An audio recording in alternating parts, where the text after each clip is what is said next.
Yes. Okay. Yeah. Okay, very good. Okay. Duke Blue Devils are here. They will play Kansas 4:05 Central Time Sunday on CBS. Head coach Mike Krzyzewski is with us. Grayson Allen, Marvin Bagley III represent the student body. We're going to have the head coach give a statement on the game. Then we'll have questions for all three gentlemen. Mike? Yeah, it was a heck of a game. I thought both teams played their hearts out. A great game to win, a really difficult game to lose because Syracuse played such winning basketball.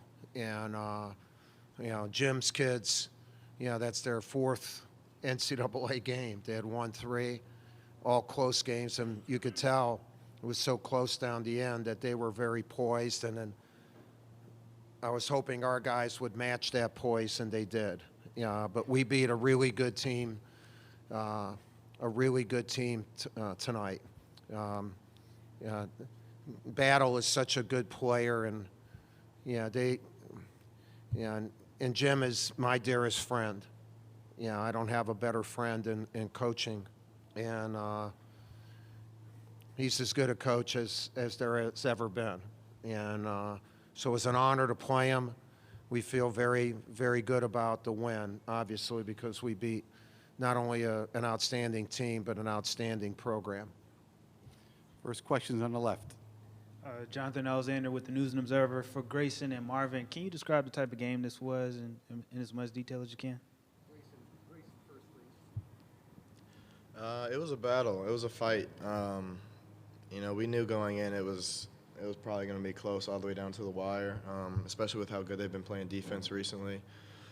Their length and activity at the top of the zone kind of disrupts your offense and what you're trying to do.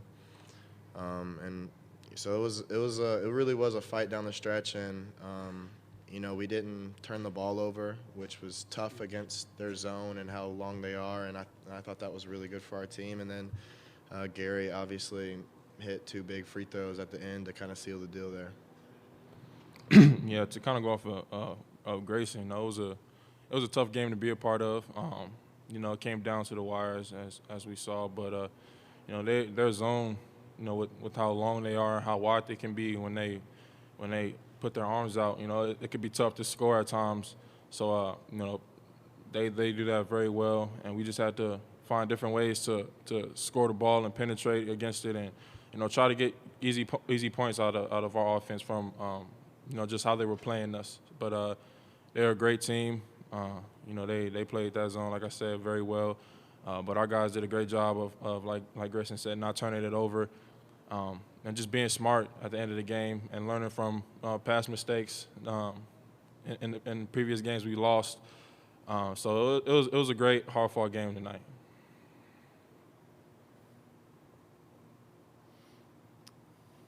One here next, and then next there. Thank you.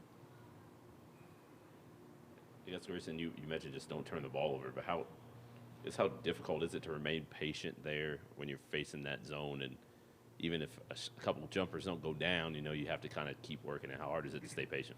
Grayson? Oh, yeah, a lot of jumpers didn't go down. I was going to say more than a couple. All right. But we just find a good look. We did a great job of moving the ball around, and really Wendell and Marvin in the middle there, when they were flashing up, they made great decisions in there, finding open guys, and even hitting that shot in the middle, which isn't an easy shot because you have everyone around you. And they finished at the basket strong. So really, just getting strong passes in there, and then, great plays by the bigs in the middle there is what allowed us to be successful. Danny Klinkscale from Sports Radio 810 WHB in Kansas City. For Grayson and Coach, did you feel? No, they're just them now. Just them now? Okay, Yeah. I thought it was for everybody. No, it's for everybody. Everybody? Oh, yeah. Okay, I didn't want to horn in on their. No, you're good. You're good. Did you feel like maybe, I'll go Coach first, that Grayson defended the last shot with a 4-point lead a little too vigorously, perhaps? No, I think he did great. Yeah. Follow up with what is it about the zone that you think maybe, does it get into your head a little bit? Because you guys really seem to attack it great, and you had good looks all over the place. Yeah, we moved the ball around. We moved the ball around really well. It helps when we have the big guys that we do that can go up and get those lobs and make plays in the middle there, because it makes the zone have a lot of attention on them and kind of brings the wing guys in or the big guy up, and that's what frees up, us around the perimeter for open threes. On the aisle, thank you. Kate Carlton, South Boston News Record for everybody. To start the first and the second half, Syracuse was able to get the ball in the middle of the zone in the paint. What adjustments did you make to keep the ball out of the middle of the zone and keep them on the perimeter? We'll go Marvin first, then the head coach second. We were just more active. The top two guys in our zone, they started being more active and kind of closing up the middle a little bit, and it kind of made that pass harder. As the game went on, as we started to adjust, and it wasn't getting in the middle as easy as it was, in the beginning. But we did a great job of communicating and continuing to stay positive through that and do that little stretch we had where we kind of were playing. We were playing terrible at one point in the game, but we did a great job, like I said, of keeping our head and staying poised and adjusting on the defensive end. Yeah, he did a good job of that. So I don't want to repeat what he said. Zach Brazil, New York Post. Coach, how different was this Syracuse team than the one you guys saw in late February?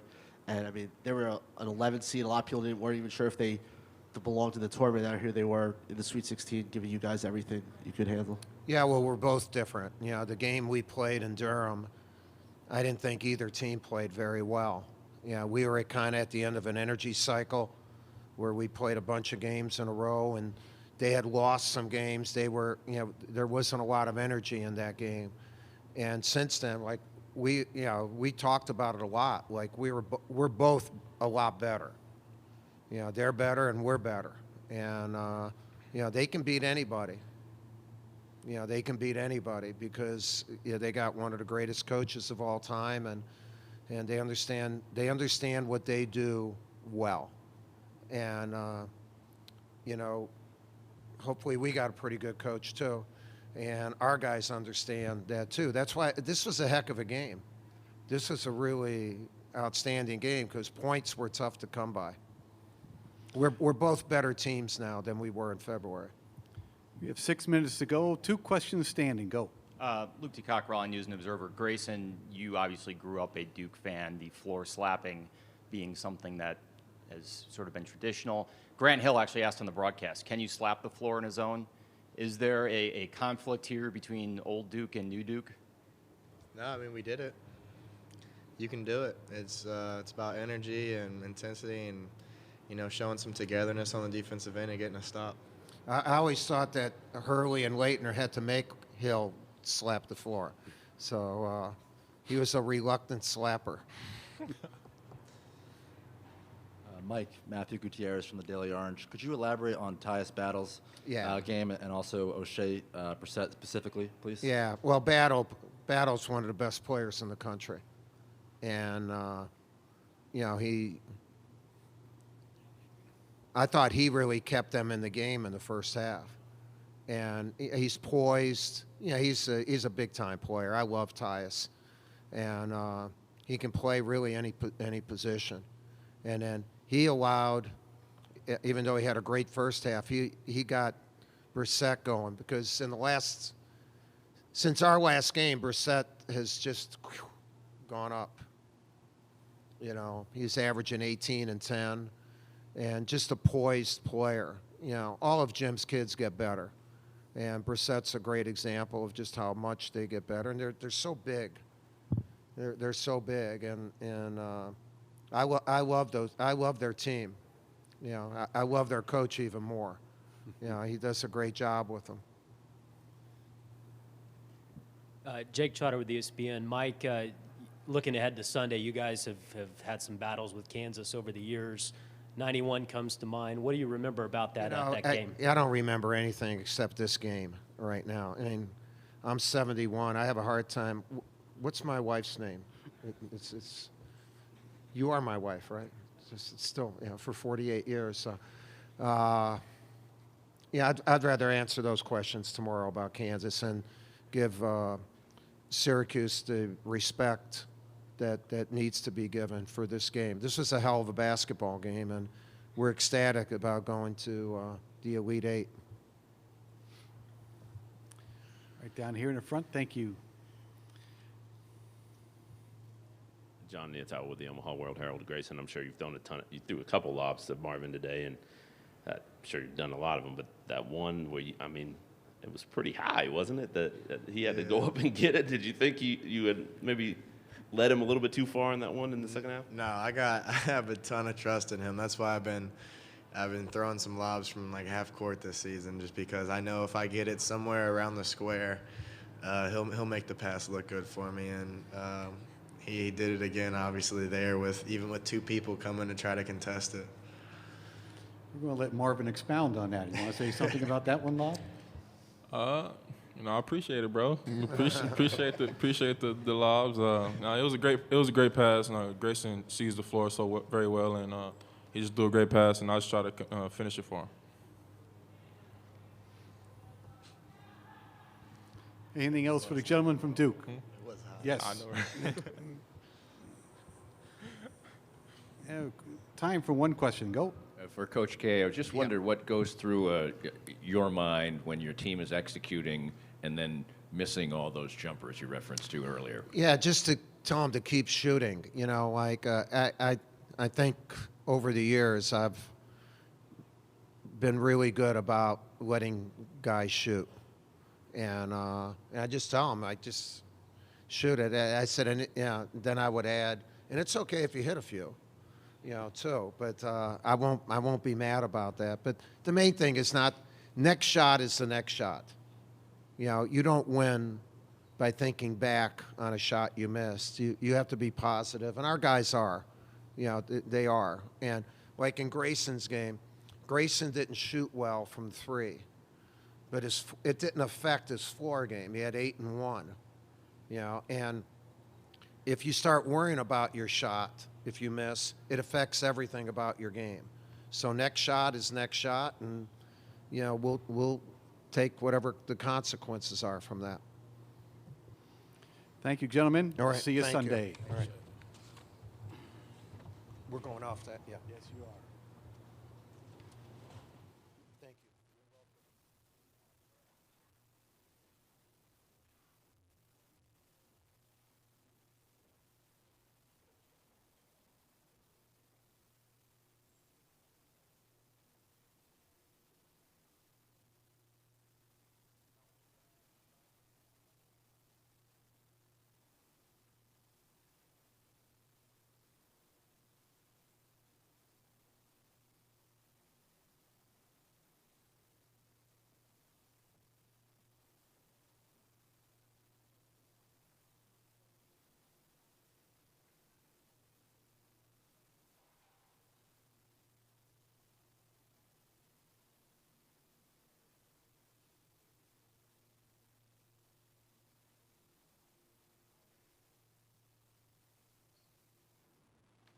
Just a reminder, the Duke locker room closes at 11:57. Syracuse locker room will close at 12:02.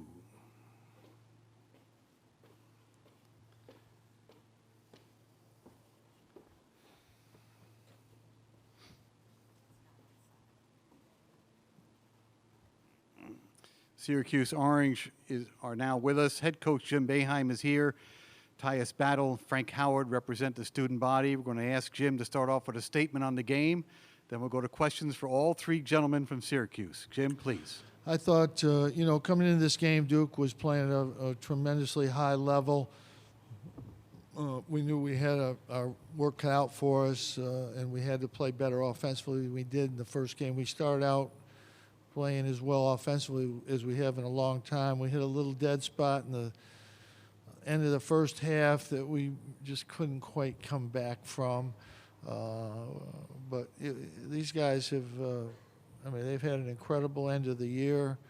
I've never been any more proud of a team for what they've done in this last 10 days to go and play in that first game and be able to get that, and then to beat TCU and Michigan State.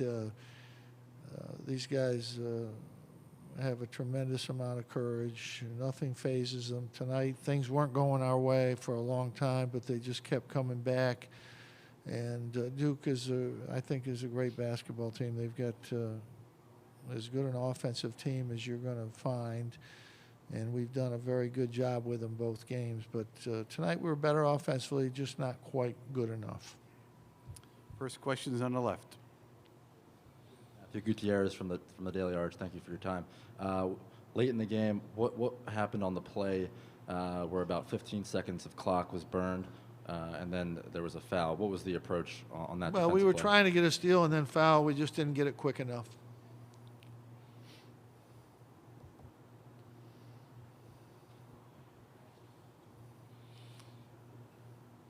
Go. Jim, you guys are almost through some of the worst scholarship restrictions ever put on a college program with a Final Four appearance and a Sweet 16.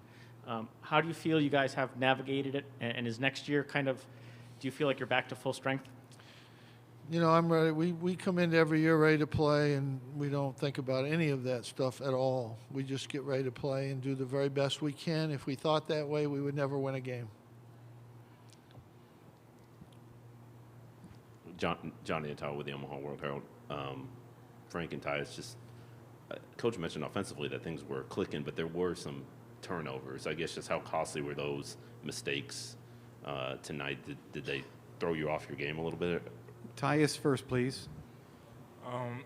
Yeah, we turned the ball over a little bit too much in the first half, but we got together in the second half and took care of the ball a little bit better. Moved the ball better, got the ball to the middle better, but the first half turnovers kind of hurt us. Frank, regarding the turnovers? Yeah, I think we had too many in the first half. Kind of gave them a little cushion, but you know we cut it in the second half. They got some big time steals down the stretch, and you know they kind of helped them win the game. So you know those definitely hurt. Zach Brazil, New York Post. For Frank and Tyus, you know, Coach just what he said. He's never been more proud of a team, the way you guys responded. What's your kind of emotions right now? You go from not sure of making the tournament to the Sweet 16 and pushing maybe the best team in the country to the limit, but yet your season's also over. Could you just kind of take me through how you're feeling right now? Frank, you're first this time, please. I mean, the game just ended, so, you know, we want to win. You know, we play this game to win.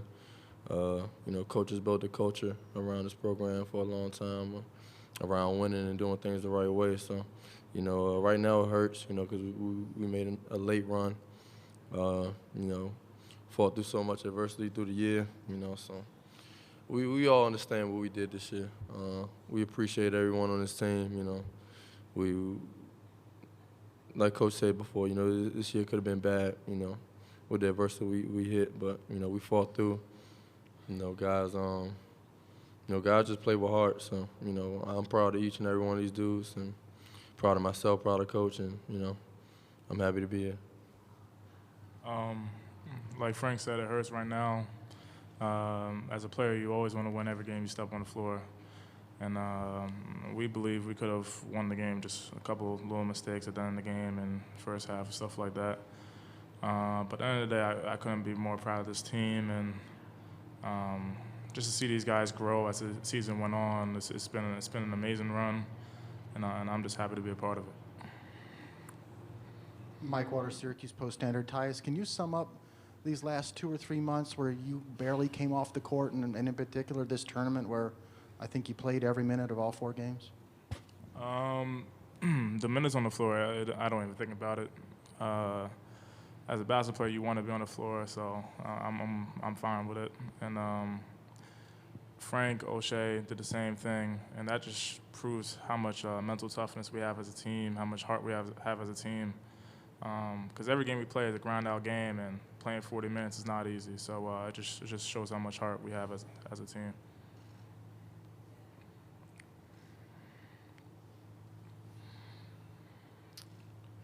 Front, Carol, thank you. John Nato with the World Herald. Tyus, that final possession, I think Grayson Allen maybe missed the front end of the one-on-one. Did you think they were going to foul you? Were you thinking maybe you had a chance to get a shot off before they did foul you, or kind of just take us through that? quick sequence there?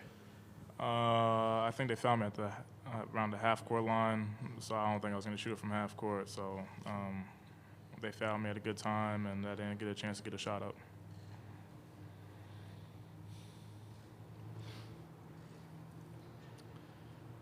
Anything else for the gentleman from Syracuse?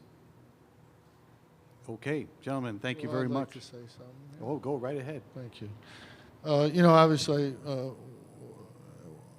with this group, I think that sometimes, you know, we forget that we had 7 guys, and one of them has got a bad knee.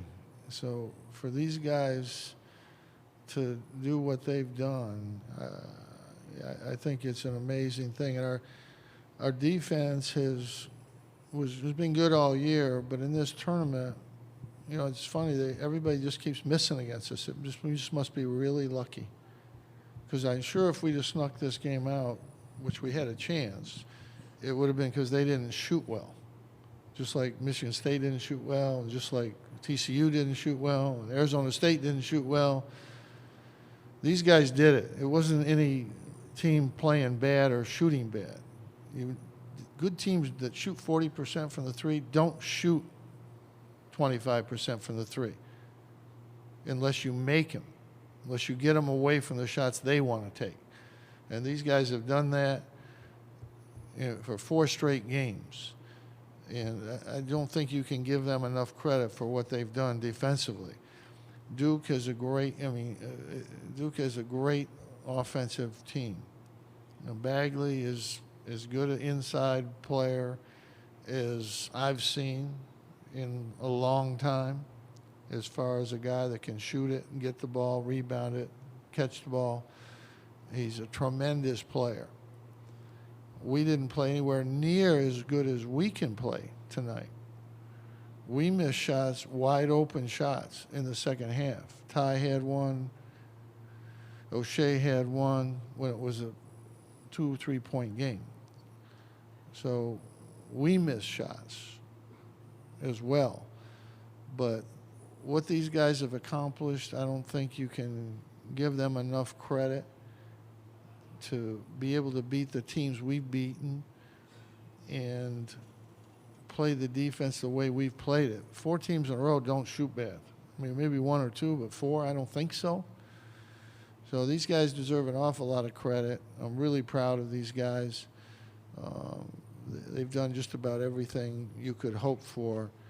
And it's been all year. It's been 7 guys all year. It hasn't been just a few games. It's been all year. And they deserve an unbelievable amount of credit. Thank you. Well said. Thank you.